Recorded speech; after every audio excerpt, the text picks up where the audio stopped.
This video has been brought to you by Azar, one of the world's biggest online streaming and video chatting platforms. Azar gives you the opportunity to meet and connect with people in your local area for free using just your mobile phone. We're in the studio right now. We're about to use Azar. I've been on this app for 4 months, yeah? Everybody, I shit you not, everybody on here today is like, you here for Krypton Conan? Finding someone interesting to chat to you has never been so easy. Use my promo link in the description to download the app and create a profile. It literally takes 2 minutes to get started. And for every UK download we receive, I'll be donating £1 to the NSPCC, who do incredible work to protect children from online abuse. So again, all you gotta do is click the link, download the app and create a profile. Remember, every UK download can change a child's life, so what are you waiting for? Yes, what's going on, people? Welcome back to the channel. We are back again this morning for Thursday brunch. Yes, the 21st of March, 2024. Big up the real ones in the building. Much appreciate the support. And you know what? I really do actually appreciate the support. Everyone that has been invested into this channel over the past couple of months, past couple of years. I really appreciate you guys. Extremely grateful for that support. Big up the community that we have built on WhatsApp as well. Over 100 people in that group. Fantastic people. People that I have grown to really like and bond and connect with. And yeah, man, it's a great vibe. It is a great vibe. Big up all the real ones. Okay, all the real ones. We've got a number of things that we are going to be touching on today. Pause, of course. There's a lot of stories always being published about our club, about various other clubs. And here is the hub where you can find all of that talk, all of those stories right here. Wax Online daily, every single day, 11:30 in the morning. And it's a vibe. It's always a vibe. Big up all the guys in the building. We've got JT in the building, Isak in the building, DS Electronics is in the building. Pause. Big up my guy Lou Shane in the building. I see you, man. I appreciate you guys. So what we talking about today, man? We've got Alexander Isak and Viktor Gyökeres. It looks like these are the two strikers that Arsenal are prioritizing. Anyone else being linked with Arsenal at this moment in time, don't take it seriously when it comes to strikers. These are the two key players that Arsenal are looking at. There's reports coming out today to suggest that Arsenal are in the driving seat for Isak. Imagine. Driving seat, figures on the table already. We're going to touch on that. We're going to touch on that. Gyökeres, another player that Arsenal are prioritizing, 85 million release clause. Who do we want? Do we want Gyökeres? Do we want Isak? We're going to touch on that. I want to get your opinions involved, and I want to know what your thoughts are when it comes to both of these strikers. Man City, Chelsea, relegation for FFP up their arses. Pause. It is mad for both of these clubs right now. I was discussing this with a few of my boys the other day. I mean, I believe Man City are going to, literally walk away scot-free. I have a strong feeling based on what I've looked at and everything that I've read, I feel that they're going to walk away from this. Chelsea, however, what's going to happen with Chelsea? What is the actual situation with Chelsea? I don't actually really know. Is it just the Todd Bowley era, or is there more to this Chelsea situation? We'll obviously look into that as well. Mikel Arteta, new contract. There's a lot to actually discuss. Make sure we're hitting the like button. Do subscribe to the channel if we are new. Turn the notification bells on. All of that type of stuff. We appreciate every single one of you, as we usually do. Just to let you guys know, this video has been brought to you by Azar. Yes, Azar is a fantastic app. Download the app. Link can be found in the description. Gives you the opportunity to really connect and bond with talented people. Let's put that out there. Singers, dancers, actors, content creators. If you are someone that does content creating yourself and you want to kind of build on your foundation and YouTube isn't working for you, that is a place that you can 100% get started, ladies and gentlemen. It isn't a joke. It isn't a joke. So what are you waiting for? Download the app. Everyone that downloads the app that's based in the UK, we actually donate £1 to the NSPCC. Big up the people in the UK that have already downloaded the app. We appreciate you, man. Real ones. And the maddest thing is, I'm going to be totally real here, totally transparent with this. Like, if you download the app and you don't even use the app, you still donate £1 to the NSPCC. So it doesn't make any sense for why you don't download it. Download it. Just download it, open it, and that's what you got to do. Like, literally. And you can help a charity change a child's life, and that is the fantastic part about this this sponsor. So make sure you download the link description below, guys. All right, cool.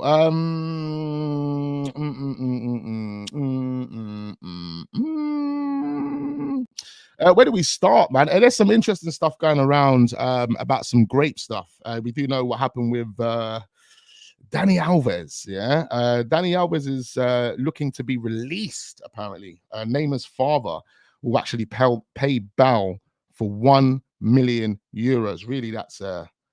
Really, that's Neymar paying the money, but he doesn't want to associate his money to the actual situation because it can have detrimental impacts on some businesses that he is financially involved in. But his dad can do it. Shouldn't affect Neymar. So that's what the crack is. But another player, interestingly, I know you guys have been not keeping yourself up to date with it, but I know you guys have obviously seen it, read about it. You're grossed out by it. Of course, it's absolutely disgusting. You never would have thought that a player, a type of legend. I mean, his status is obviously ruined now. You're no longer deemed any type of figure in the football world based on the antics that you have been involved in. But this guy right here on the screen, this is the start of Man City's transformation. Basically, this is one of the players that actually transformed Man City and put them into the conversation. But this guy has now been sentenced to 9 years imprisonment.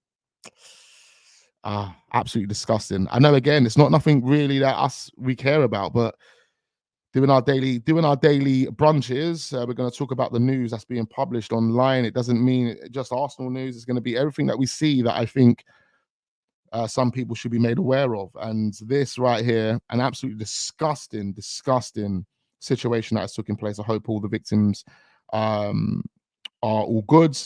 But yeah, crazy. Happy birthday anyway to Ethan Waneri. It's Ronaldinho's birthday today as well. Talking of Brazilians, what does that mean? Waneri was born on the same day as Ronaldinho. Incredible. I'm looking forward to seeing this young player. I want to see him, man. He's 17 now. When he just turned 17, he's still young. As youth would say, let him develop. Big up my guy Youth, yeah. Let him develop. But I think this guy is ready, and I'm just looking forward to seeing if there are going to be any minutes available for him in the rest of this season. I doubt it, but there could be. There are games that could be potentially deemed as throwaway games. It all depends on what type of position we find ourselves in. People will say, well, there can never be a throwaway game.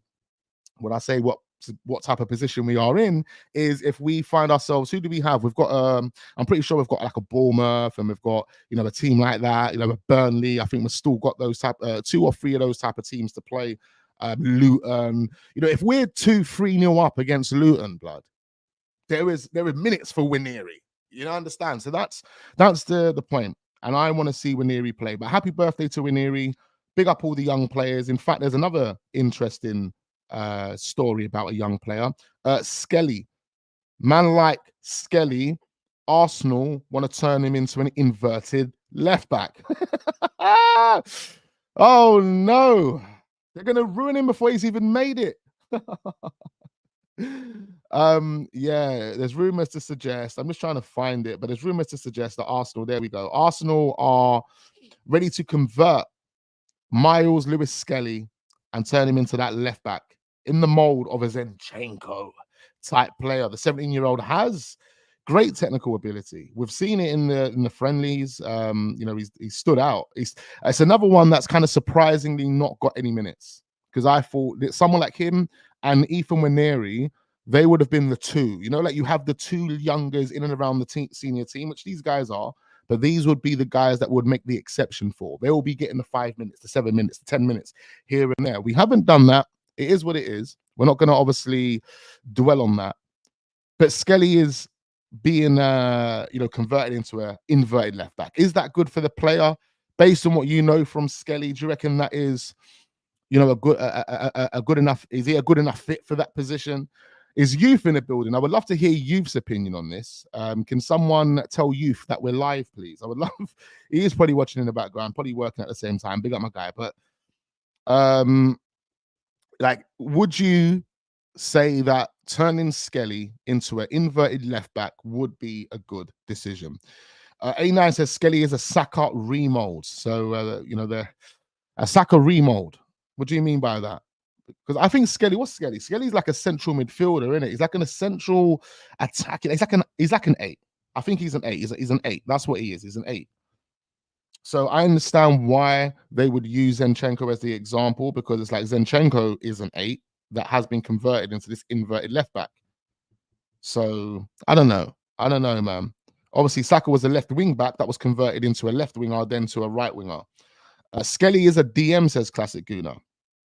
You know what? It's mad that he's a DM. If he plays DM, that's incredible, because there's a space for him. There's definitely a space for a young DM in Arsenal's team right now. Yeah. And what I've seen of Skelly, the technical qualities, it's like, bro, I didn't even think he was a DM. That's what I'm saying. I'm saying he's a number 8. I'm seeing this guy advanced. I'm seeing this guy trying to get forward. I'm seeing this guy in a transition and really link up and get that ball into the attacking phase and create something. It's mad. So if you're saying he's a DM, guys, we've got someone special here. And then they're looking at inverting him into a left wing back, then clearly he has the technicals and the versatility to do that. So everything we're saying here makes a lot of sense. And maybe this move for Skelly could doing well. Big up LB in the building. Wax, we are doing the double. Big you up, my guy. Big up Nacho. It says Arsenal need that sporting striker. Isak isn't proved. We're going to touch on that. Don't go anywhere, Nacho. I want to get your opinion on that for real. Because that's really interesting. Big up my guy Love for Life. Yeah, Nicholas Akimo in the building. Yeah, real Arsenal fan from day one. Much appreciate you, Nick, man. Thank you ever so much for being a member, of course. Yeah, so it's interesting. It's interesting to see how Mikel Arteta tweaks players and what type of players he's going to turn them into, including Ethan Waneri. Again, a massive happy birthday to Ethan. Look at this. This is funny. This is funny. I know someone would have put this in a group this morning. Where's Amin? Amin, the admin. Literally, Amin, the admin, is always on top of this stuff. Yeah, this is extremely interesting. Look at this. How funny is this? So this French fan wants to take a picture with William Saliba. He doesn't realize that he's got the phone the wrong way round. The maddest thing is, though, he hits the button with pure accuracy. I'm like, bro, how? You know, when I'm trying to take a picture like that, I can never hit the button. This guy just clip, but he doesn't take a picture of him and Saliba. He takes a picture of the guy that's actually taking a picture of them. Hey, watch this. Je peux faire un petit photo avec toi. Attends, est-ce que c'est bien la photo là? Non. Vas-y. Non, tu peux la prendre? Oh, big up the old guy there. What a legend. What an absolute legend, man. Isak scores 1 goal in 10 games. Look, his goal ROI at the moment is pretty decent for Newcastle and what they're doing at the moment. We'll look at that obviously in further detail. Make sure you stick around. Appreciate you each and every time. Big up Lance in the building. It says big up the Yardman. Yeah, man, I had Yardman on yesterday. If anyone didn't see that stream, make sure you go and check it out after this. It was quite intense in that stream. I didn't realize, like, until I watched bits back, because I've done the timestamp. So if you guys want to see it, there's timestamps and all of that. And yeah, there was moments in that stream with me and Yardman yesterday where it's like it was a good debate. It was a really, really good debate. So make sure you guys go and check that out, man. Yardman, we'll definitely do that again. He messaged me last night saying he was really happy with the stream and that he wants to do another one. He was actually saying Thursday, but I might be next Thursday, but I might be a bit too busy. I thought he was talking about today, bro. No, not today. It can't be next day. Imagine that. Next day settings. We're doing a stream next day. No. But anyway, that was pretty interesting with what happened there. Let's move on. What else have we got talking this morning? What other interesting stuff is going on the TL this morning? Make sure we are hitting the like button. Let's get over 50 likes quickly before 12 o'clock. We've got 15 minutes before we get to 12 o'clock, or 14 minutes. Can we get over 50 likes before then, ladies and gentlemen? Should be easy peasy lemon squeezer. Okay, where are we? All right, so we've got more interesting stuff. We'll start. Let's talk about Victor Osimhen, because Victor Osimhen is inevitably coming to the Premier League this season. He's inevitably coming to the Premier League. Yardman is Laurie's long lost brother. Oh my God. Hey, big up Yardman Jamaica in the building. We got Bear Yardman on the channel, bloods. Big up all the man in Jamaica. We appreciate you each and every time. I think Jamaica is one of the highest countries on the list for watching this channel. So we appreciate all the Jamaicans, man. Come on. That's why Yardman makes sense as well for the Jamaican man then. But yeah, so what am I saying? Hooseman is inevitably coming to the Premier League this season. But who is he going to join? Who is he going to join? Now, there's talks to say that Man United are in the race. Man United are looking for another number 9. They appreciate Højlund, but they need something more. Rashford's not a number 9. Martial is leaving as a free agent. You know, they need to obviously fill those holes, but they want to fill the holes with big players. Now, I don't know if Man United are using their brains here. I don't think they're using their brains. I know the fans would want this. I know the fans are going to sit there and say, yeah, Wax or whatever, this is who we want. We want Victor Hooseman. We're Man United. This is the type of... But listen, the project and where Man United are at, I think they need to be really sensible. Really, really sensible. And then, honestly, I don't care. This is Man United beef, right? But Man United need to be really sensible with the players that they are targeting and identifying. Especially the amount of money they're going to be putting on the table for these players as well. And that's a massive, massive problem for Manchester United. It's been a problem. But they're in the race for Victor Hooseman. And me personally, my little 2 pence, I just don't think it would make business sense for them. And I don't think the Premier League is going to be suited for Victor. I just don't see it, man. I see Victor being a Nicholas Jackson. Yeah.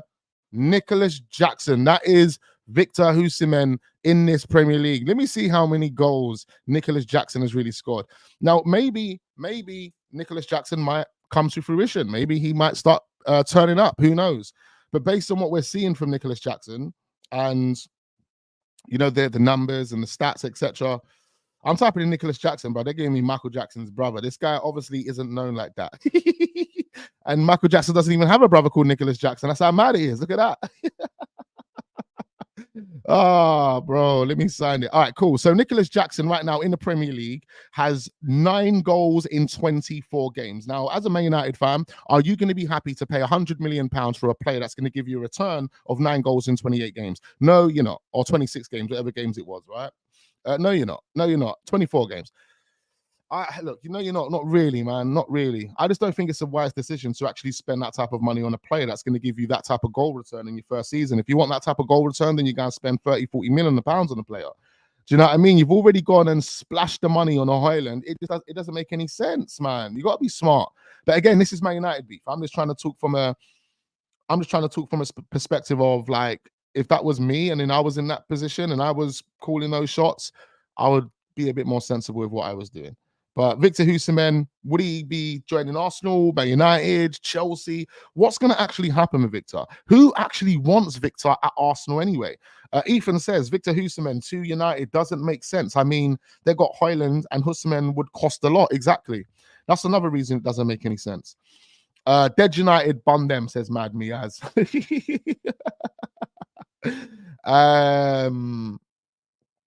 You done a Gyökeres, bro, man's talking Jamaican. All of a sudden, I don't even understand the lingo right now. I'm you know what it is? My eyesight's bad, bro. I actually need to go to the opticians 110%. The writing is so small in the chat that I can't actually see unless I put my face into the screen. It's crazy. Crazy.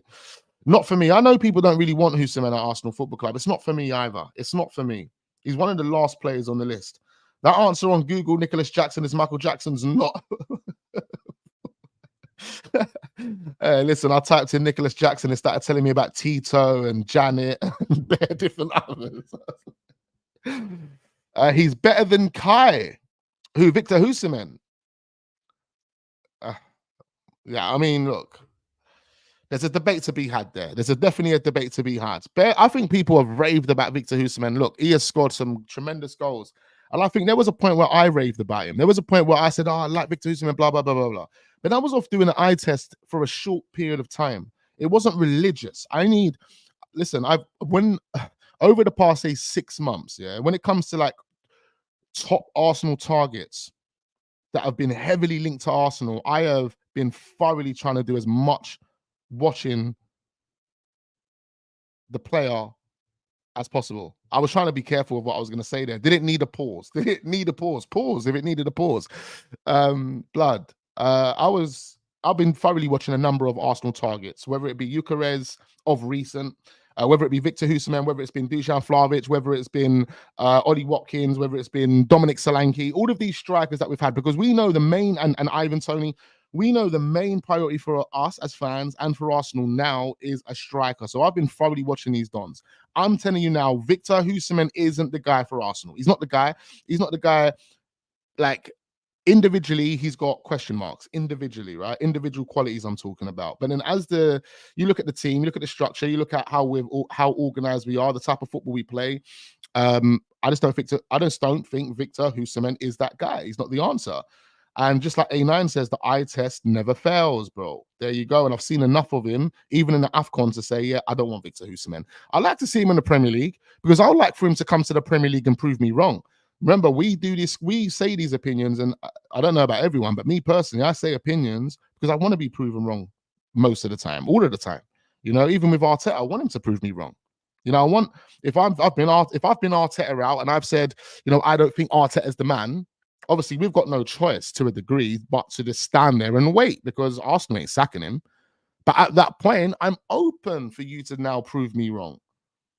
And there's been many things that Mikel Arteta has proved me wrong about. And I can stand up and hold my hands up to that. Do you know them way there? Does it mean I change my feelings towards the standards and the expectations I have and hold for my football club? No, it doesn't. It doesn't. It doesn't. So, yeah, man. There we go, man. What about Victor Boniface? Yeah, another one. Still question marks over him. I mean, he's done well over in the Bundesliga, but I don't know. I just don't think this is the guy that carries us. And I have to be totally honest. Have I done enough research on Boniface to give you a valid opinion? Nah, I haven't. So he's someone that I would have to look at in you know, a bit more thoroughly, and then maybe in a few weeks I can tell you. But right now, I don't really know much of Boniface to say, yeah, he's going to come in and be that guy. But I do know he's been doing up in the Bundesliga. And the thing is, when you say that, who can't do it up in the Bundesliga? That's the Farmers League. When people disrespect the French league, I'm like, bro, the real Farmers League is the Bundesliga. I just don't think you man get that. I don't think you man get that. But yeah, people will soon realize.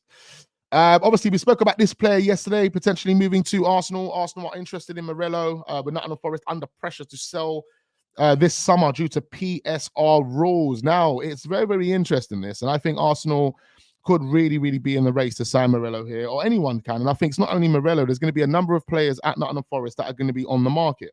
Because if they don't sell a significant amount of players, or if they don't even make a significant amount of money to cover their current situation, they are going to be facing more penalties going into the new season, which means they're going to get more point deductions, they're going to get more fines. So it's all in everyone's interest at Nottingham Forest to sell their top assets. It's the same situation that Chelsea are going to find themselves in. And this is the reason why we're going to talk about Man City and Chelsea as well. This is going to all correlate in a second, right? But this is the situation that they're going to find themselves in. I don't know, because the argument that I was having the other day with a few people, not the argument, but the debate and the dispute I was having the other day was that, look, there was a problem before Todd Boehly came in. Now, I'm not aware of that problem. Now, I'm not a Chelsea fanatic. I don't thoroughly research Chelsea daily, or I'm invested in Chelsea. I don't know. But what I do know is what Todd Boehly has done since then, based on the results they have achieved since then, it doesn't go hand in hand. And therefore, there will be some pressure applied by FFP. We are going to touch on that as well. And that is that's my belief on the matter at the moment. That's the reason why Chelsea are in some sort of crazy situation. And obviously, we know the situation with Man City, but Nottingham Forest are also in that same situation. And if they don't sort their woes out, their problems out in the summer, then they're done. They're going to be getting mad type of deductions, point deductions, mad types of fines. So Morello, there's a strong chance he will be leaving. There's a strong chance that, you know, Morgan Gibbs-White will be leaving. There's a strong chance that other players that they have will be leaving. For me, I'm all over this one because I think we need a centre-back to come in. The centre-back needs to have the qualities that's not a drop-off from what we already have. And that's not me saying Morello is on par with Saliba and Gabriel Magalhaes. He's probably more on par with Kivior, could be even better than Kivior. But the quality of this player playing with those type of players, Saliba and Gabriel, is just kind of like an inevitable improvement. And this player instantly grows, gets better. He's not the same Don that he was at Nottingham Forest, which he was one of their standout performers. Hence why there's a number of people interested in him. But we get him to that level where he is now competent and comfortable competent, confident, and comfortable. It's all the C words, yeah. So in that position, in that role, in this team. And I think Morello would be a fantastic signing. It will probably be a signing that we'll be able to achieve for about 25 million. It probably won't cost us any more than that. And he's 21 years old, bro. This is a perfect understudy for Gabriel Magalhaes. Brazilian. He doesn't speak the language as of yet. He's a Portuguese speaker, but you got the Portuguese speaking dons, bro. What you mean? Do you know what we're cooking over here? We've got Peri Saka out here, bro. And he's not even Portuguese, you know, them way there. But that's how deep we're in with the Portuguese dons, bruv. Yeah, I know. Sergio Cancelo doesn't see it that way. He hates us. He hates us. Maybe it's because of our relationship with the Portuguese. Maybe this Portuguese relationship we have with Nando's and with Edu and these man might be the ultimate, catalyst to get Gyökeres over the line. You know the way there, cuz come on, it's all looking good right now. It's all looking good, bro. It's all looking good.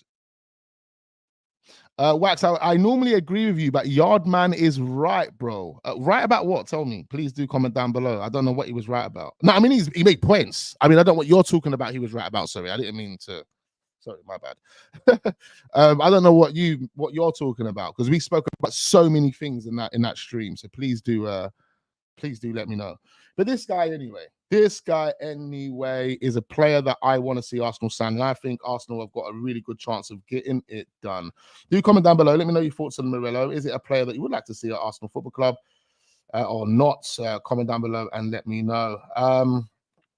Now again, just to kind of take this off the agenda, because I know there's a few people that still sit there and believe that Arsenal could get this one done, and maybe it's just me. Maybe it's just me, but fuck it. We're gonna address it right now because Real Madrid and Kylian Mbappe have got an agreement over his wages.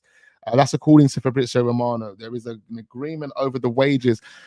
And this is what I just couldn't get my head around at first. Hence why there was a bit of delusion creeping in and starting to, think that, maybe, just maybe, Arsenal could have a chance here. But it will be similar to the wages that Jude Bellingham and Vinicius Jr. are earning. Now, that really doesn't sit comfortably with me. I don't know how an Mbappe, who has won a number of trophies, who is more or less the best player on the planet at this moment in time. All-round player. He is the best player on the planet. The wages he was earning at PSG were astronomical, but he is now accepting to join Real Madrid on wages that are on par with Jude Bellingham. Jude Bellingham and Vinicius Jr. Mad. So maybe Mbappe is not all about the money. Maybe Mbappe is about winning all of the major honors, including the Champions League, and Real Madrid, due to their history in that competition, best team to go and join. You know, no way there. That's all it is, bro. It's never been about money. And if it's never been about money, then it means Arsenal could have been in a conversation. Not really, then, could they? Because are Arsenal going to win the Champions League? It depends on what Mbappe wants. And he wants Champions League football, so Arsenal would definitely not have been in a fucking conversation, would they? Or if it was all about money, was the more logical thing to say. If it's all about money, then Arsenal could have been in the conversation because I think Arsenal can afford it. All right, cool. Let's move on. Waffle Sessions at its finest, as we know. Arsenal are set to sign some young player called O'Neill, according to George Bird, who is someone that really focuses on the young players at Arsenal Football Club in terms of training. And if you want any updates on young players, this is the guy to go to. I'm not too sure who George Bird is, actually. Arsenal Youth. This is, I'm available for football media work. Okay, so does he manage the Arsenal Youth, or is he involved with them? I don't know. Not managed, but you know what I mean.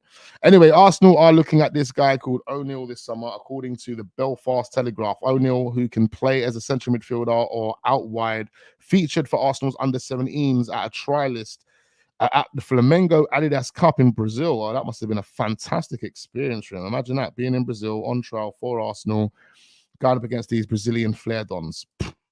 And you stepped up. Hence why we are looking at you and we want to bring you in. Big this guy up, boy. Whoever he is. It does look like Arsenal are trying to build. There, Man City are out there right now doing some crazy deals, like this one, for example, right? Man City are getting stuff done. Is it this one? Have I just clicked on the wrong one? I think this is this the City one?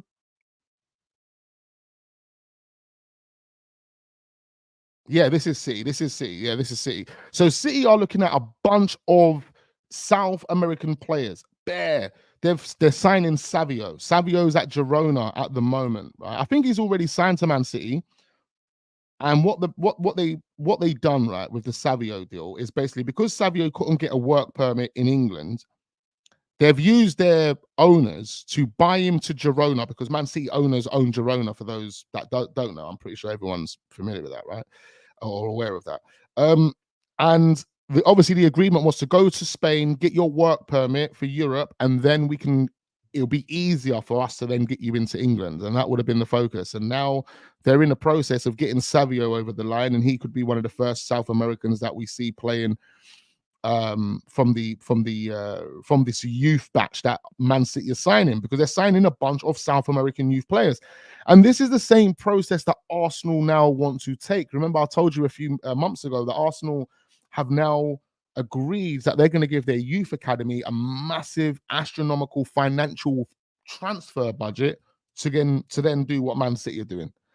So this budget that Man City have for these South American players, they can spend 7, 8, 9, 10, 15 million on that player.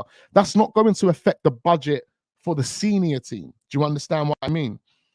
Now, I don't know if Arsenal then implement that budget for the youth academy, and they have multi-millions to then spend on these young gems in South America or Eastern Europe or wherever they decide to scout these players. Does that have some sort of effect on our budget, to the point where if we were going to get 250 million, because this new budget and this new system's now come into place, Arsenal's transfer budget is only going to be 180 million because we've had to give 70 million to the youth academy? Is that how it's going to work? I don't know. I don't know how that side of things is going to work. But Arsenal are trying to, tackle the youth side of things and sign star youth players, not just any Tom, Dick, and Harry from champions, from League One that nobody knows. These men want to go around the world, go to Africa, go to Japan, go to all these places and really do some thorough scouting for the best gems in world football. That is what Arsenal are trying to achieve, and that's what they're going to start implementing from this summer. So in the summer, do expect to see a couple of young players. Now, I'm not going to say that these first young bunch of players that are going to come through are going to be the ones that go on and be those gems. We have to see how our guys deal with it. But we are now looking for Martinellis. We are now looking for those type of players that are going to be superstars instantly, and we're going to spend whatever we need to spend on getting them done. Nelson, Eddie, ESR, Patino, Aziz, all dead ballers? ? Aziz dead baller. Yeah, Aziz is dead. Eddie's dead. Nelson and ESR and Patino, I wouldn't say they're dead ballers. They've got qualities. Yeah. People can say, but what about Eddie? Eddie's dead, bro. Eddie's dead. He's not. And when I say dead, we're talking about Premier League level. We're talking about Premier League level. ESR can play at a Premier League level. Nelson can play at a Premier League level. Patino has the potential to play at Premier League level. Aziz doesn't.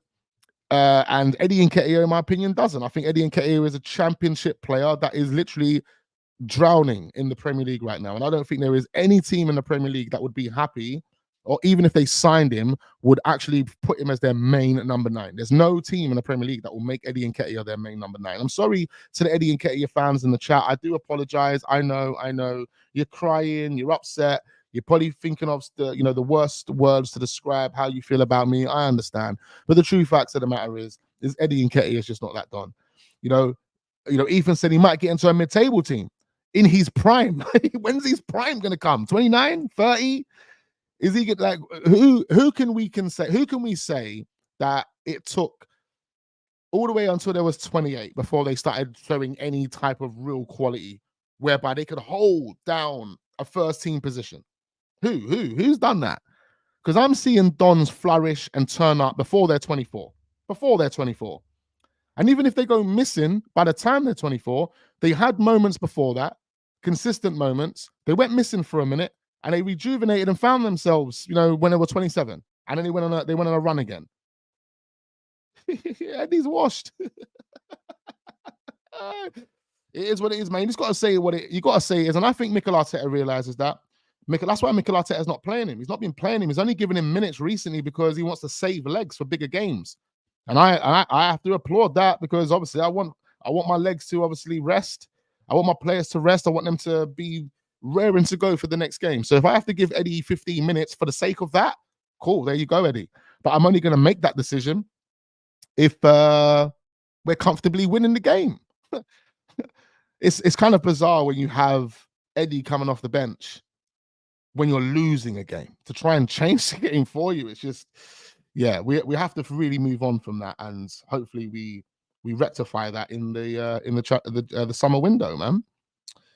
But yeah, Man City and Arsenal, they're going to be Man City already have been doing it, but Arsenal are going to start signing these young players, bringing these young players in.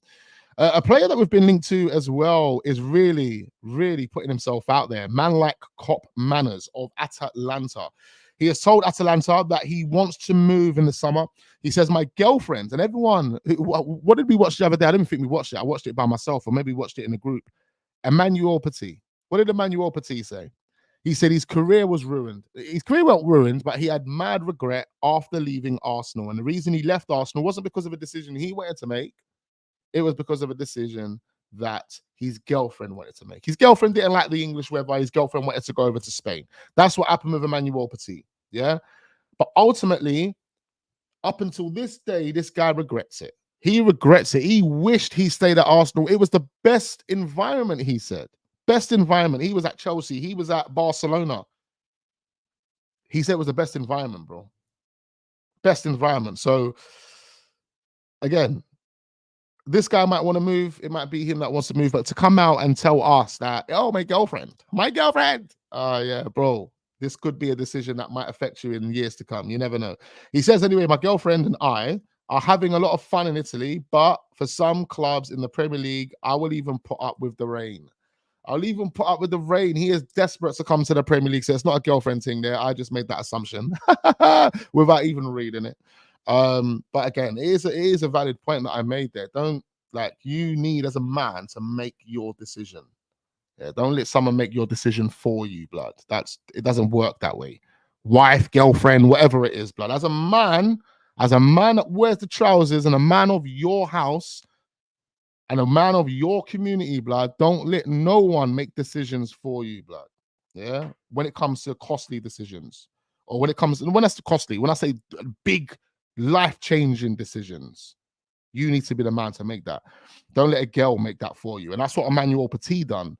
But see, this guy, he's putting himself out there for the Premier League. He really wants the Premier League. Like, he's like, bro, we've got Arteta over there, you got Pep over there, you got Klopp, who's probably going to be gone by the time I get there. But you got a bag of dons over there, a bag of football players. I want to be over there. You know, then when you're there. So, Cop Manners could be kind of hinting. This could be a get out, and this could be a plea, innit? One of those get out and get me cards, whatever they call. What was that quote again? What's that saying again? Come and get me. Come and get me. There we go. Come and get me, please. Come and get me, please. He could be asking Arsenal, listen, come get me. Chelsea, any one of them. Looking at Cop Manners, though, would I bring him to Arsenal? No, man. I think he's scrappy, blood. I think he's he ain't got the technical, bro. He ain't that guy for me. He ain't that guy for me. He looks like a sloppy don, bro. He looks like a destroyer, someone that can clean up. But ultimately, that we need someone that can supply. We need a supplier. Yeah, someone that can clean up, but he's also a good supplier. You know, you're looking at Rice, good supplier. You're looking at Jorginho, good supplier. You're looking at Odegaard, good supplier. These guys can supply. Can Cop Manners supply? No. Thomas Partey, he can supply. Even Lokonga can supply. You know, understand what I mean, bro? We can't have these type of dons out here that are just breaking legs, getting yellow cards, and they can't supply. Every time they supply, they're giving the ball away. It's a joke. It's a joke, bro. That's like a man on the strip trying to bust a shot and always getting bagged by the feds. It doesn't make any sense, bro. You might as well just give up. Now, I'm joking. Now, this guy, for me, definitely isn't the answer for Arsenal. Okay, so let's just quickly touch on this Chelsea situation. Don't want to spend too much time on it. I know many people they're thinking, oh, well, bro, fuck these dons, man. What's going on with Arsenal? What's going on with Arsenal? Now, we'll quickly touch on this, man. It's all we're football guys, isn't it? We want to speak all football. Chelsea on the brink of being handed severe Premier League punishment, ladies and gentlemen. They are being threatened with relegation. I don't know how deep this is, ladies and gentlemen. What have Chelsea done? Let's look at this. I should have done research and read a lot about this before I even done the stream, so I can give you a lot of clarity on this. But right now, I'm in the same boat as you, man. And that's another reason why these streams are good. That's another reason it's waffle. But this is the reason why it's good, because we can all gain an understanding together, right? So let's see what the Daily Mail is saying. I'm going to open up this thing here. Let's see what the Daily Mail is saying. Relegate them cheats. Relegate. I mean, look, my boy was saying to me the other day, fans will protest if Man City do not get relegated. This is going to be crazy. I know it's Talk Sport, Alex. I know. Don't worry about Talk Sport. It's an actual. This is a story that's mainstream. It's mainstream, and everyone's going to talk about it. I'm just clicking on Talk Sport because it was the first one I saw of it, just so we can kind of discuss the topic. Don't worry about TalkSport itself. Don't get distracted by TalkSport. Lokonga over Zubimendi.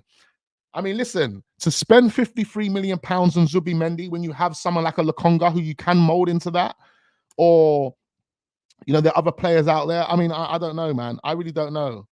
I hear you, brother. My guy, come on. All right, so let's just see what Chelsea. The Daily Mail has said about this. So they're basically saying Chelsea and Man City are warned they could both be kicked out of the Premier League if found guilty of FFP breaches after Nottingham Forest were docked 4 points. Chelsea and Man City could be both booted out of the Premier League if they're found guilty by the financial fair play. So that's just according to breaches. But what is the case? What is happening here? Look, they're telling me about Everton. Now City and Chelsea have been warned. They face expulsion from the top flight if they are found to have breached regulation. What have they breached? What have they done? Can we have more understanding, especially with Chelsea? I think a lot of people know roughly what the 115 breaches are. Maybe not exactly, but they kind of got a rough idea. I don't know what Chelsea's thing is. The other day, we're being told the other day with Chelsea, it's £100 million that they need to kind of clear off their financial records so they don't fall into that FFP watch list or whatever it is. And that's obviously, you know, we assumed it was based on what's going on with the 100 billion, the 100 billion. Imagine he spent 100 billion. The 1 billion projects, the £1 billion bottle job project that them blue dons over there are running. Yeah. That fraudulent project that their man are running. He tried to look at Stan. Big Belly Bowley come in, looked at Stan, thought, you know what, Stan, the man with the plan, I'm gonna steal that and I'm gonna blow this out of the water. I'm gonna do something that this competition has never seen before. He done it. He implemented it. He had the balls to give man 8-year contracts. He told man, shut up, I'm paying you over 8 years, bro. Yeah, you man can't tell me nothing. And now, obviously, that loophole has been closed. So no one can obviously use that 8-year contract. It's only gone up to 5 years now. Only 5 years. But he's come in and done all of that Is that the reason why now FFP is saying, oh, well, you can't come in here and do that? Who do you think you are, bro? And what makes it worse for these frauds, and this is what I've always said all along, especially for the teams like Newcastle, especially the teams that are trying to increase the financial operation, you can't do that without results, my guy. You think you could be a team, all right, cool, you've got the history, you've got the wealth, you've got the finances to do it. They have got the finances to do it, but what you don't have is the results to do it. And as a team in the Premier League that have to abide by these rules, bro, the only way you can increase the financial operation the way they did and splash that astronomical money the way they did is if you are getting results. Now, for Big Belly Bowley, they've just won the Champions League. Remember, when he came in, they've just off the back of winning the Champions League. So you can only assume based on the data that you're looking at and based on all of that, you're going to go mad, especially if I put this £1 billion on the table. But unfortunately, you haven't signed the right components. So obviously, you as an owner have to take full responsibility for this. And you have to then, look at, have I employed the right managers? Have I employed the right players? Have I employed the right staff? They're still going through a process of understanding that, So again, I'm just trying to understand why Chelsea are under this scrutiny and this pressure from FFP and are being threatened. They are being threatened with relegation. I understand Man City. I understand it. But I don't understand Chelsea right now. Now, obviously, one of my boys, like one of my actual boys, he told me, and this is one of the guys I was debating with, he's a Man United fan, big up my guy Phil. He told me that obviously these might have been looking at Roman Abramovich. Now, my understanding with this Roman Abramovich situation is the reason why they were looking at Roman Abramovich is because he was obviously in with Putin and that thing was happening. And it's like, bro, you are here in the UK while this guy is doing X, Y, and Z. And yeah, we need to watch you. It's like being some sort of, it's like those dons that talk about, I don't know, these mad conspiracies. The next thing you know, they're being followed. You are in deep with some next shit, and we don't need that shit to be out here doing anything else. So I'm gonna follow you, and I'm gonna keep a tap on you, and that's all I thought it was. I didn't think it was anything to do with FFP or anything to do with Chelsea Football Club and the amount of money they're spending. You got to think, even like back when Chelsea come in with that oil money initially. Cool. Everybody was upset that they come in with oil money. Everybody was upset, especially not even everybody, but the bigger clubs like the Arsenals and the Man United fans. We were upset at the fact that we had worked blood, sweat, and tears. Yeah, blood, sweat, and tears. We've got a billionaire owner right now, but we still worked blood, sweat, and tears to get our football clubs into a position where we can splash that type of money. But to give this context, right, Chelsea wasn't a Man City. There was never a Man City. Chelsea was at best, an FA Cup team. Now, if Chelsea was an FA Cup team, you look at their positions in the league at that time, there was still a top 10 team. There was still a team that were more or less finishing in the top 8, the top 7, the top 6 perhaps. They were still doing that. They had Mark Hughes. They had Vialli, Zola. Come on, they had good players back in their day. It's not like there was some fucking Man City that had some random dons that you never knew. Man City had dons that you never knew. Man City is a totally different type of conversation to be having when you talk about a team that have cooked their books and really done some fraudulent activity. I can't say the same for Chelsea. Chelsea was in a decent enough position to actually increase the financial operation. The only problem for Chelsea at the time, back in that day, is the owner clearly didn't have the finances or didn't have he didn't have the finances or didn't have the plan, the understanding, shall I say, of how to increase that financial operation without it potentially being detrimental to the finances that the club are generating. So it just come with a smart brain. Obviously, it comes with a man that's got money as well. And when that guy come in Roman, who could back the club by putting money into the club, ultimately you come in and made right decisions. He made right decisions and employed the right people. He had a plan and he executed that plan. Do you understand? And that's just my opinion of it. He come in, he executed a plan, he hired the right people, he hired the right manager, and within a space of 2 years, they won the Premier League. And then they went on to do incredible things thereafter. And as they grew, That's how they started to increase the financial operation. They just had a sugar daddy owner, and everyone was like, "Oh my God," they were scared of it. But he just come in with the right plan. He come in with the right plan and executed the plan. That's all that happened. That plan, you see that what happened with Chelsea. You see what happened with Chelsea, and this is what I was kind of explaining to Yardman yesterday. What happened with Chelsea in that Roman Abramovich era? If Arsenal, there's two things that could have happened here. If Arsenal would have initially accepted David Dean's proposal, Arsenal would have been able to increase the financial operation and continue to splash the cash. We just needed that finances coming in. Based on where we were and what we had achieved at that time, we could do that. But that project was thrown in a bin. The second chance we would have had would have been when Stan Kroenke put the money down on the table for all shares of Usmanov, all of Usmanov shares. That was in 2012. If we would have been able to make that happen, then what Roman Abramovich done with Chelsea within a space of 48 months, because that's the period it took, okay? Because people acting like it happened in one night. It took Chelsea 2 years, okay, to identify that and execute that plan. And then they continue to build on that plan. How long would it have taken Arsenal? How long would it have taken Arsenal?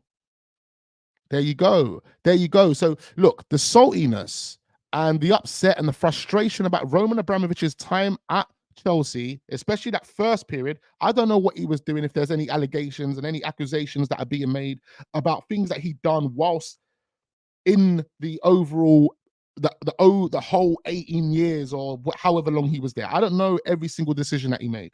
But me looking at that first initial kind of steps that Chelsea took, they just had a fantastic plan and executed that plan. And there were a few things that you could deem dodgy. I mean, even the Ashley Cole thing. The Ashley Cole thing, I mean, that's dodgy. That was off the books. But then Arsenal have done the same thing recently, haven't they? So we can't really be too frustrated about that, because we've done the same thing. I wasn't a Chelsea player, but we've done the same thing with Mudryk. What Chelsea done to Arsenal with Ashley Cole is exactly what we done with Mudryk. There is no difference. No difference. So again, man, like, it's got to be real with it, bro. You got to be real with it. Look at the context. Look at the data that you have for that period, and you can come to your own conclusions. But I'm telling you now, I think Roman Abramovich has come in with a sick idea. He had money, which obviously made the idea even better. And he just executed that plan. He brought in the right employees, and they run with it, and they banged. You know, them way there. But anyway, let's move on from that. I just want to know what's really happened here with Chelsea right now. I don't know. I really don't know. I'm just let me just read this couple of these last little paragraphs here on the Mail Online. Are they going to tell me anything? Premier League CEO Richard Masters reiterated that a trial date for Man City's case was set in January, but did not reveal when it would take place. Mal Sport reported last year that the trial of the century was penciled in for the late 2024. So that's Man City's thing. Yeah. And for those that want to be brought up to speed, it's 115 regulations over breaches of 115 regulations over 14 seasons. Oh my God. And this is the reason why I tell you, these men are getting away with this. How dumb. Let's not even touch on this. 14 seasons. You're telling me, Mr. Premier League, yeah, PSR, whoever you dons are, you're telling me 14 seasons of Man City was being cooked and doing dodginess, and you, man, know nothing about it. When accounts and numbers are being published yearly. Oh, fuck off, man. Goes to show you how the PGMOL or MOL and the FA, they're all in bed together. They're all incompetent, blood. Let me tell you, they're all incompetent. They don't have a Scooby-Doo on what they're doing. They don't have a Scooby-Doo, man. And when man comes, I know Bear Man are putting brand envelopes in the chat, yeah? When man comes with the brand envelope, these men are going to, because they're so that incompetent, they're going to be, all right then, yay! Fucking idiots, man. FA. Bro. Absolute jokers. 14 seasons. Hey, that is a wild accusation. I am telling you, blood. That is absolutely wild. But again, still doesn't tell me what's going on with Chelsea here. So as for Chelsea, here we are. So as for Chelsea, they have slightly spread the cost of using amortization. I think I'm pronouncing that right. To pay the fees. So it definitely is Todd Bowley's thing, right? So they've used that to pay the fees over several years by handing lengthy contracts to players. But the Blues are still the highest spenders in the top flight during that period. Now, reports from the Telegraph recently claimed that the Blues must raise roughly 100 million in sales before the end of June to avoid being penalized. Such is their delicate position. Mal Sport told last month, how Chelsea bosses were concerned that sacking Pochettino this season would cost them around 10 million and therefore put them in danger of exceeding spending rules. So I remember reading that as well. And that's Chelsea's situation. I don't understand then, bro. What the hell are these publications talking about? What are these publications talking about? Just clickbait. You're telling me based on that, they're going to get relegated. What? Nah, man. I can't, bro. 100 million. No.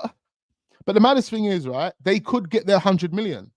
I know no one's going to come in and give them, 100 million they pay for Enzo and so on and so forth, but they can still get 100 million. They've got a bunch of assets that they can sell. And if they sell 3 or 4 of those players, that covers the 100 million at a bare minimum.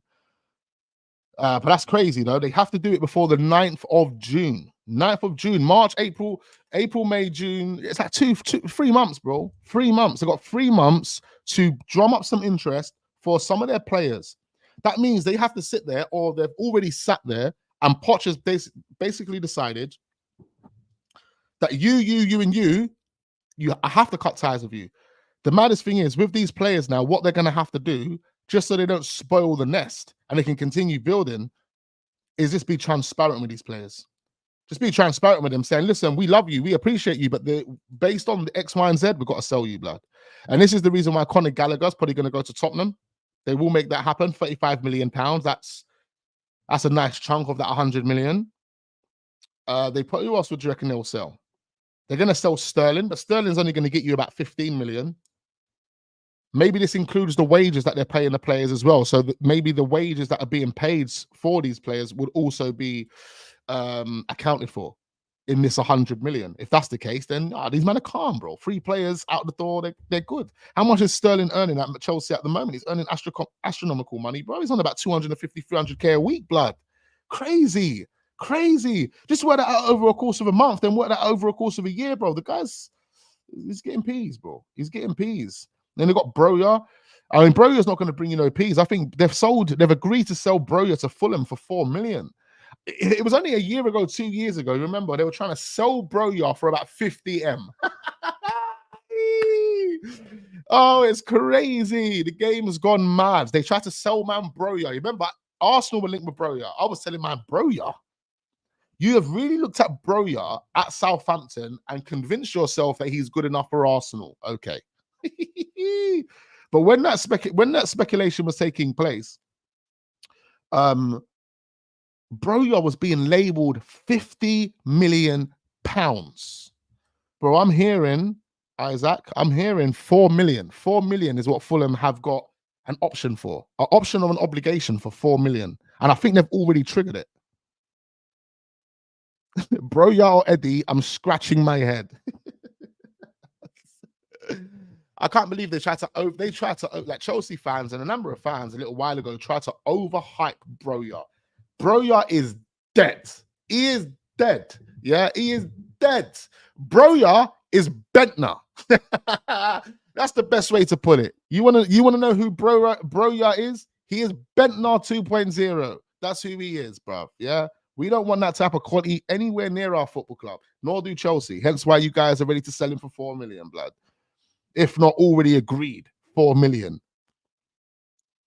Even young players like Hall, 30 million, he went to on loan to Newcastle, 30 million obligation. There you go, man. There you go. But yeah, all Chelsea have got to do is free up 100 million. That's what they've got to do. They've got to do it before June the 9th. A lot of pressure. A lot of pressure. Arsenal being linked with this guy. Don't know who he is. Can't really give you an opinion on who he is and what he's capable of doing. But he looks like a beast. He does look like a beast. And that's not me being but you know what I mean. Come on, man, all beasts out here, blood. Arsenal are keeping close tabs on the progress of a 19-year-old. I can't even. I'm not going to try and pronounce their name. I know who they are. They're, I think they're a Swiss team, aren't they? But his name is Franculino Jew. I believe that's how you pronounce it. Franculino Jew. Big up Wax, great content as always. Big you up, my guy, man. Big up all the guys in Australia. I appreciate all the Australians that watch this channel. It's actually you're one of the countries that watch us the most. I'm just literally trying to get my words out there. You're actually one of the countries that watch this channel the most, man. Big up Australia. Big up Australia. We appreciate you, man. I would take Mudryk from Chelsea, says Alfred. Bloody hell. I don't know about this. Hey, these takes are wild. Mudryk. Nah. If you were telling me last year, Mudryk, before he joined Chelsea or when we were being linked with him, I would have had a different opinion, of course. That bias would have been there before Arsenal, obviously. But I mean, I'm looking at Mudryk now, seen enough of him in the Premier League. I just don't think Mudryk's the answer, bro. I think he's dead. Like, I honestly think he's dead. He just doesn't have the conviction. He doesn't have the mentality, bro. He's just not one of those world-class players. He's a good player. You know, Mudryk would be a good player for Brentford. He would be a good player for maybe West Ham even. I mean, even West Ham might be punching. That's not even a joke. West Ham might be punching. You think Mudryk's better than Kudus? You think Mudryk gets in front of Lucas Paqueta or any of those technical gifted players? No way. Mudryk's dead, cuz. Mudryk is dead, bro. Nah, man. Mudryk has the wrong manager. Nah, man. I don't like Mudryk. Maybe I'm wrong. Maybe he could go and cook under a different manager, but nah, Alfred.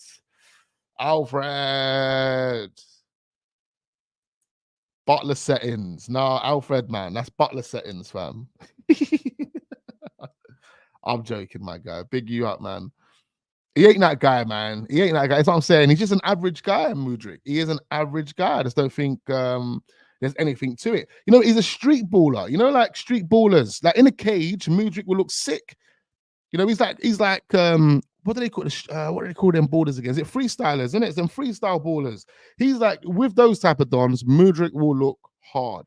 But you play Mudryk in a system, formation, tactics, you know, where you need to start thinking. You need to start thinking. You need to use your brain. Yeah. It's not about just doing kick-ups.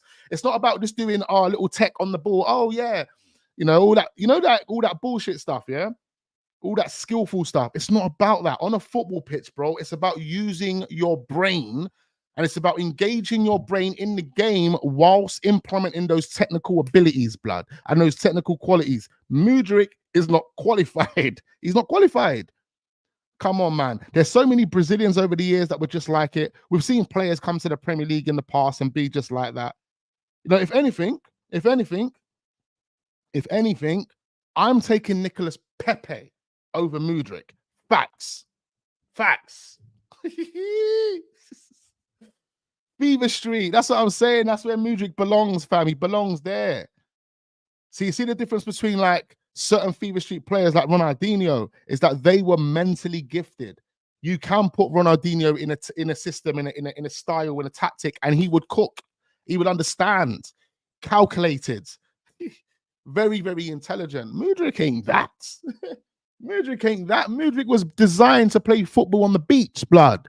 Blonde hair, looking all nice and muscly, you know, all the girls love him. Oh, Mudryk, blue eyes, blonde hair, oh, you know, playing on the sand, doing kick-ups. Oh, he looks so good. Oh, look at him. He's doing volleyball with a football. Oh, you know, like, that's Mudryk. Listen, he shouldn't have come to the Prem. He should have stayed at Shakhtar. He would have become a legend at Shakhtar. And I mean, he's still got the chance to do that, bro. He's still got the chance. He ain't gonna get anywhere else. This guy is not a Real Madrid, Man City, Arsenal. It's man that you can put Arsenal in that conversation. You can't really, not just yet. It is delusional to think that you can, but with the way we're playing, then you can to a degree, innit? Because I think on our day, we're beating Real Madrid, we're beating Man City, obviously. But yeah, come on, status-wise, we know what it is, right? We know what it is. But you know, Mudrik's not that. Mudrik's never gonna be that, bruv. Never gonna be that. Mudrik, I can't believe it, man. Bart Simpson, fucking hell, it's crazy. Anyway, this young man, again, I can't tell you too much about him. A number of teams are interested, including Ajax, PSV, you know, Dortmund. You know, those teams will be always interested in a gem, in a wonder kid that you can kind of buy cheap and then sell on for quite a lot of money in the future. And that could be one of these players. So if anyone does know about him, do comment down below. Let me know. All of that. All right. Where are we, man? Lovely streams, man. I love these brunches. Big up all the real ones. Love these brunches every single day. Make sure you're hitting the like button. Hit up the like button. And Antonio Conte looks like he's on the verge of replacing Thomas Tuchel at Bayern Munich. But let's talk about some Arsenal stuff, man. What we've got going on with Arsenal right now. So I did want to talk about Gyökeres at first. Now there's some alarming stories going around about Gyökeres at this moment in time. Alarming. When I say alarming, we're talking about new contract offerings, new contract negotiations, whereby these guys plan to increase the release clause by 20, 30 million, 40 million. Is this bullshit? But according to reports that are coming out of, I don't know who these guys are. Who are these dons, man? Who? Oh, it's coming out of Portugal. Ebola. Okay, I was not getting it at first. I was like, ABOLAPT. Who are these dons, blood? But according to Ebola, Sporting are working on renewing Viktor Gyökeres' contract with the aim of raising his release clause to a minimum 120 million euros. Now, I think this is just clickbait. I think Ebola just want clicks. They want to be on top of the Gyökeres conversation and discussions because it's one of the trending topics at this moment in time. And that's all I think this is. Like, maybe Sporting might have some sort of intentions to want to increase the money or give him a new contract, whatever it may be. But at this moment in time, it's not about what Sporting want. That's one thing you have to bear in mind. It's not about what Sporting want. It's about what Gyökeres wants. Yeah, Gyökeres has already spoken on his future. If a player was committed to a football club after 6 months of being there, you are not speaking about your future, blood. Do you understand? You don't do it. It just doesn't make any sense. It doesn't make any sense. You know, come on. Imagine signing Timber and 6 months into Timber's time at Arsenal, man's already talking about his future. What? Your future's at Arsenal, bro. There's no questions about future. Now, understand the media have to ask those questions because what's going on right now is links left, right, and center with Gyökeres. But for the simple fact that he answered that question with an answer that gives us as fans mad optimism doesn't make any sense. Doesn't make any sense. So right now, this article that we have in front of us, I'm going to put it down as clickbait, and I don't believe in it. I honestly believe that Arsenal have thoroughly been scouting the player. They've already made contact with the player's representatives. The player knows this. Sporting Lisbon know this. And there's going to be some sort of negotiations between both clubs over the next coming weeks or months to try and get a deal done. All right? That is definitely on the cards. If Arsenal, I'm not saying that it's a deal that's going to get done. It might not get done. Sporting might stand strong in the negotiations. Arsenal might, not want to pull the trigger of 85 million. But it all depends on the player. That's the point that's being made here. It all depends on what the player wants. And based on the context that we just put on the table, it doesn't make any sense. This story doesn't make sense. And, him coming to Arsenal or him speaking about his future just doesn't make any sense. So yeah, let's see what actually happens. But this is something that we want to that could happen, and something that I personally want to get done. Sporting, Benfica, Brighton, Leverkusen, Dortmund, Ajax. I mean, these clubs are money scamming clubs. I'm not looking down on them, but it's just a hefty price they charge. Is insane. Big up Naga. Yeah, I mean, look, you have to, with the way the game's inflated, and it's not just football. Hold on one sec. It's not just football. It's the world in general. Business in general. Everything is inflated. And that's how the world works. If you are a billionaire, inflation benefits you. If you've got money, inflation benefits you. If you don't have money, you need to get more money because you'll be finished. Inflation isn't there to benefit the people that have no money. Inflation is there to make it even more difficult for you with no money to survive. So my advice to you is, ladies and gentlemen, make money, make more money, make more money, make more money. But these teams, right, they're teams that generate a certain amount of revenue. They're always picking up on quality players, and that's what they use to kind of keep their business self-sustainable. Because Sporting Lisbon are a self-sustainable business. Benfica are a self-sustainable business. These are clubs that don't need money pumped into them in order for them to continue running. You understand? And they will use their players, their assets, to obviously get money. However, with the way it works over there, you know, you're taking into account the prices and the way things work financially over there and the cost of living and everything else. These men don't necessarily need to stand on 100 million release clauses and saying, oh my God, these men will be happy to do 40, 50 millions. They're happy to do that. They're happy. But of course, they're going to use the inflation. They're going to use the market. They're going to use what's already happened historically, especially in recent times, to get as much as they can out of a deal. They can. They will. And that's how teams will work, man. You know, Brighton have taken the piss. You know, bare teams have taken the piss. But you know what? You know what also has taken the piss? And I'll tell you what it is that's taken the piss. It's the incompetence. It's the incompetence that's taken the actual piss. I'll tell you that for a fact. It's the incompetence of the people that are calling the shots financially. It's the incompetence of the people that are doing these negotiations.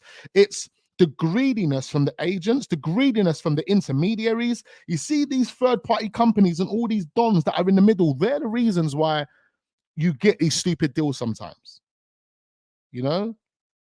So it's just about having really realistic, smart, shrewd businessmen who understand football, but also understand business to a degree. This is the reason why David Dein was one of the best owners that money could find or buy, or football could find or buy. You weren't getting an owner like David Dein. The Premier League is here today because of David Dein. His ideology, his thinking, his way, his philosophies. You understand? Smart dons, real smart dons over there. I suggest you, man, go and buy David Dean's book if you haven't. But these people are smart dons, man. Smart dons. And that's the reason why Arsenal was so successful under that era. But it's incompetence that lets us down as well, man. Incompetence, bro. We've got a lot of it at Arsenal, bro. I was listening to Edu the other day. Edu was being questioned about the plan.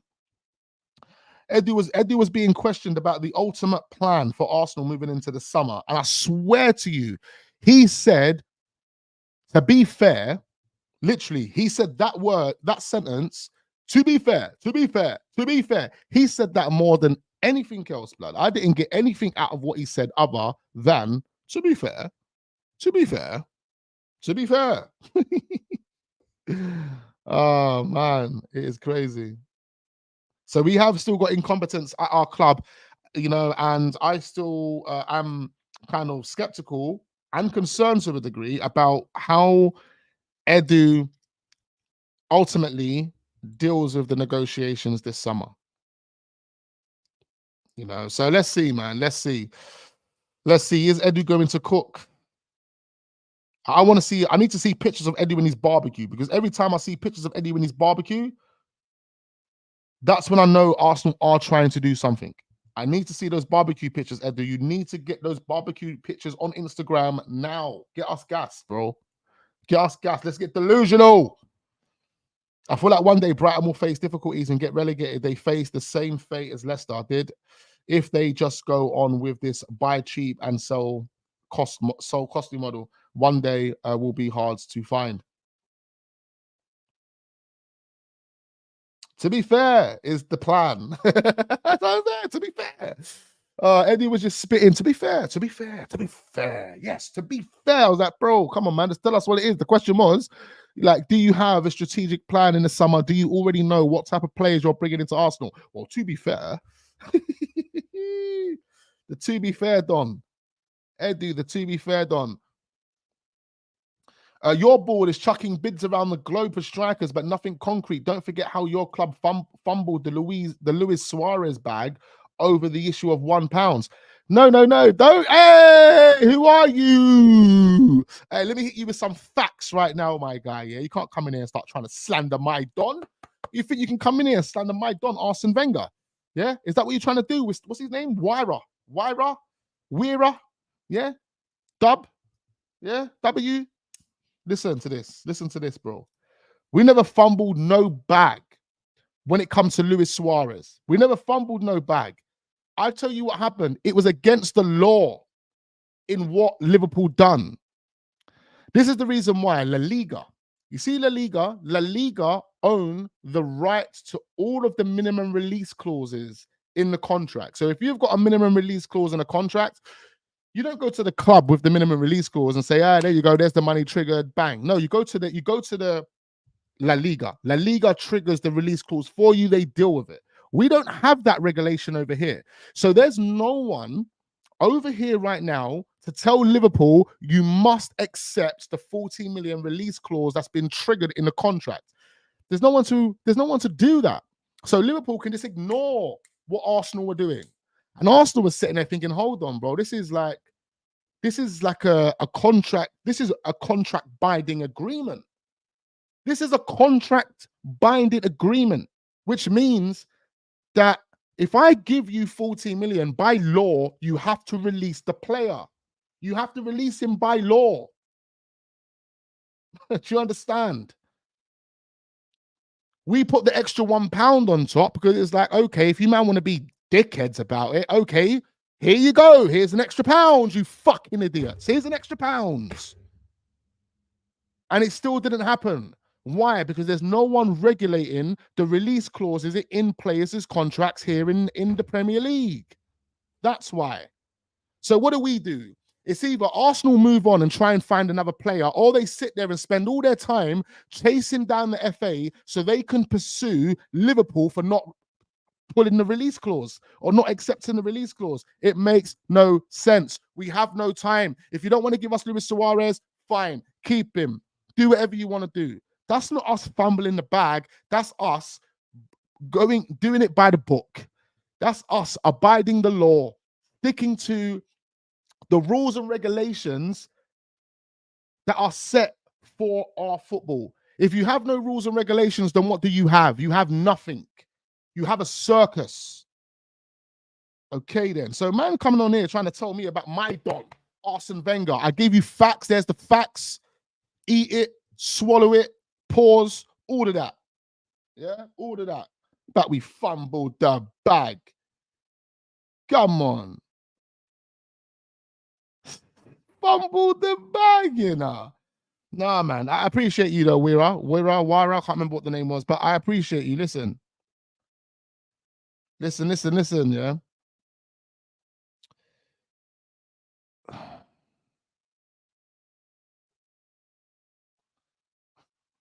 He's going on. This guy Weira's going on. It might become a wax and Weira debate. I've given you the first comment that you responded to. We didn't fumble the bag. I've given you the facts. We weren't chucking bigs around. That was nothing concrete. That's crazy. And yeah, man, listen, that was what happened. And, you know, we had no choice but to move on. We can't do anything about that. Liverpool are the ones to blame. And if we had a regulator in the Premier League that was looking at release clauses and dealing with release clauses directly, then Luis Suarez would have been an Arsenal player. That's a fact. I mean, he says Havertz and Trossard transfer fees combined could have got you Osimhen, but nobody wants Osimhen. Okay, okay, we understand football. Yeah, we understand football. We don't want Osimhen over here at Arsenal. Okay, stay over there in the Serie A. We don't want Osimhen. All right, please. Okay. All right, see then. Let me move on from this guy. Let me move on. Big up local engineer. He says, Wax, good afternoon from Uganda. Big up all the guys in Uganda, man. I am sharing this within my circle in Uganda. We need to grow the wax base in Uganda as well. Really hot here, 38 degrees. Big up local engineer DIY. Much appreciate you, and big up all the guys in Uganda. Thank you so much for spreading the awareness of the channel, showing your support. All of that. We much appreciate you, man. We much appreciate you. But you come on, man. I'm just spitting up facts. Big up my guy Ace in the building. Listen, you can't come out in here and start slandering my club. You know how much research and how much investment I have done in this football club to understand the club that I represent. I represent this club, yeah? I represent this club. That's what I do. I'm a fan of the club. I represent the club. I want to know who I'm representing, bro. I want to know who I'm representing. So I need to understand the club like the back of my hand. I don't go into this blindly like, oh, I just support the club because I was attached to Henri. Or I support the club because Arsene Wenger was my best manager. No, I love Arsenal. And I've been a supporter of Arsenal since I was like fucking 4 years old, 5 years old. But as I've grown older, when you have such a passion for something and when you're so fully invested in something, you need to understand every aspect of it. Every single aspect of it. Now, do I understand every aspect of Arsenal and everything that comes with Arsenal? Probably not. I wouldn't be delusional enough to say I do. But when it comes to like all the narratives that have been pushed, all those decisions that have been made and things and reasons as to why we made those decisions, these are things that I've been super intrigued with. I want to look into them and I want to find out why. I want to investigate and understand why.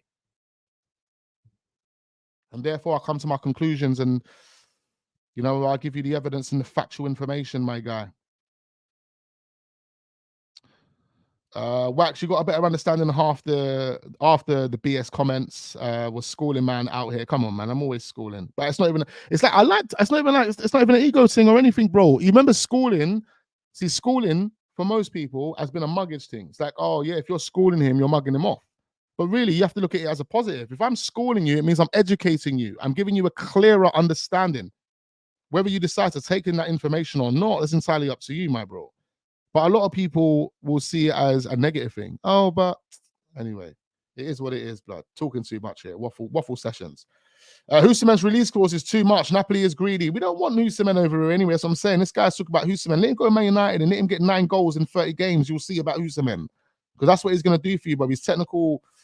He ain't got the technical prowess there, bro. It's just that it's not there, bro. It's not there.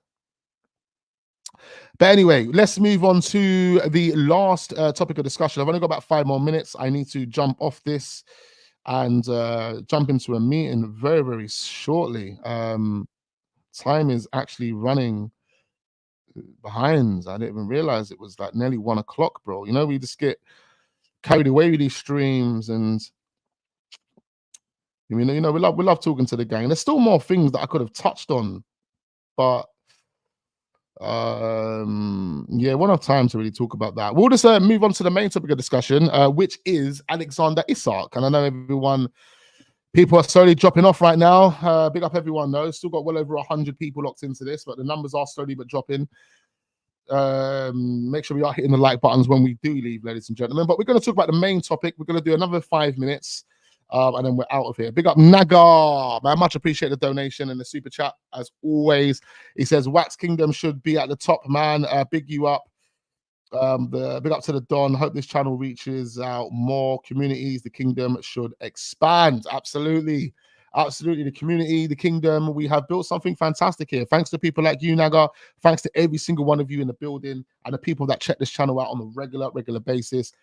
You know, we've built a strong following here. You know, I don't need to get redirects. I don't need your redirects, my guy. Okay, I need to beg for your redirects. I don't need to stream on multiple channels. I don't need to even jump on your channel and start doing things with you in hope that you tag me in your title when I get subscribers. I don't need to do that.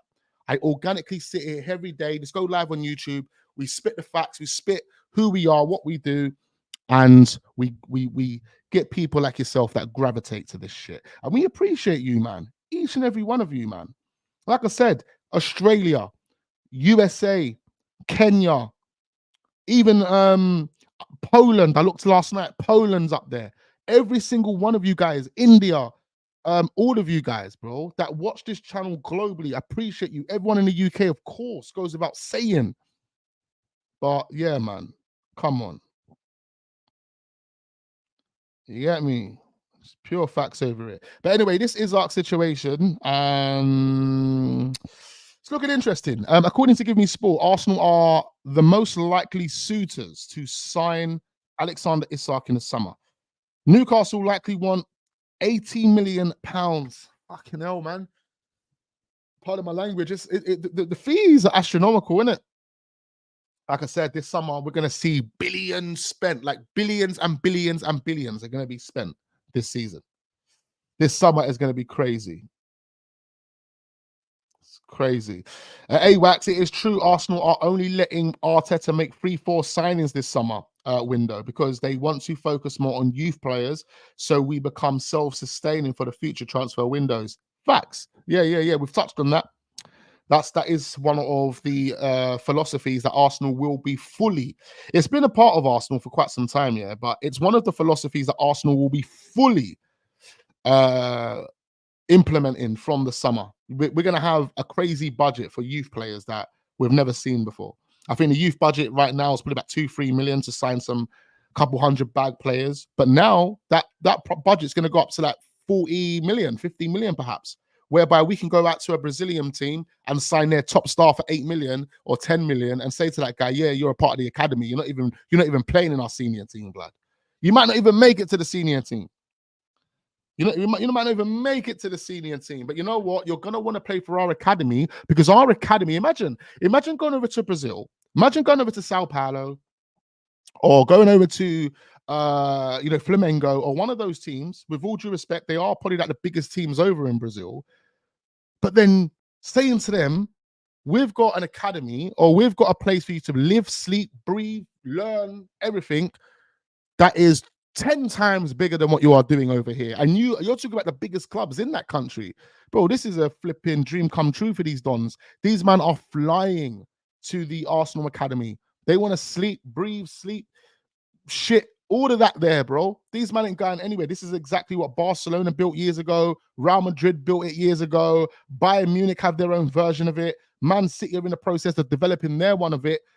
Arsenal have already had the facilities to do it. It's only now we're really implementing it. It's an idea as well that we were more or less aiming to implement under Arsene Wenger. He's the guy that kind of brought the idea to the forefront. He's the guy that more or less suggested that the youth players could be the self-sustainable, bit of revenue that we achieve. Them way there. So let's see, man.